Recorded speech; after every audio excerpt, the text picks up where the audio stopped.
చూడండి. నేను క్యాప్‌కట్‌ని ఇప్పుడు అన్‌ఇన్‌స్టాల్ చేస్తున్నా. చూడండి, క్యాప్‌కట్‌ని ఇప్పుడు అన్‌ఇన్‌స్టాల్ చేశా. ఎందుకంటే నేను ఫోన్‌తో ఇప్పుడు వీడియో షూట్ చేసిన అవసరం లేదు. ఇప్పుడు ఇమేజ్ నుంచి డైరెక్ట్‌గా వీడియో క్రియేట్ చేసుకోవచ్చు. ఒక ఏఐ టూల్‌తో. అదేంటో చెప్తాను రండి. ఫస్ట్ చాట్‌జీపీటీలో ఈ ప్రాంప్ట్‌తో ఒక ఇమేజ్ క్రియేట్ చేద్దాం. ఇది చాట్‌జీపీటీ మనకిచ్చిన ఇమేజ్. ఈ యాప్‌లో మనం టెక్స్ట్ టు వీడియో క్రియేట్ చేయొచ్చు. అండ్ ఇమేజ్ టు వీడియో కూడా క్రియేట్ చేయొచ్చు. మనం ఇప్పుడు ఇమేజ్ టు వీడియో క్రియేట్ చేద్దాం. ఇక్కడ అప్‌లోడ్ ఆప్షన్ క్లిక్ చేసి మనం చాట్‌జీపీటీ నుంచి డౌన్‌లోడ్ చేసుకున్న ఇమేజ్‌ని యాడ్ చేద్దాం. ఇప్పుడు ఆ ఇమేజ్ మూవ్ అవుతున్నట్టు ప్రాంప్ట్ ఇస్తున్నా. అంతే.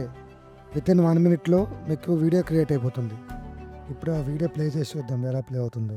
మీరు ఈ విధంగా చాట్‌జీపీటీలో ఇమేజ్ క్రియేట్ చేసుకొని ఈ యాప్‌లో మీరు ఒక వీడియో కింద కన్వర్ట్ చేసుకోవచ్చు. లాస్ట్‌లో ఈ వీడియో మీరు 720pలో డౌన్‌లోడ్ చేసుకోవచ్చు. మీకు ఈ వెబ్‌సైట్ లింక్ కావాలంటే కామెంట్స్‌లో పిన్ చేస్తాను చూడండి. ఇలా సింపుల్‌గా ఇక్కడి నుంచి మీరు వీడియోస్ క్రియేట్ చేసుకోవచ్చు. ఇంకా ఇలాంటి ఏఐ రిలేటెడ్ కంటెంట్ కోసం నన్ను ఫాలో అవ్వండి. Thank you.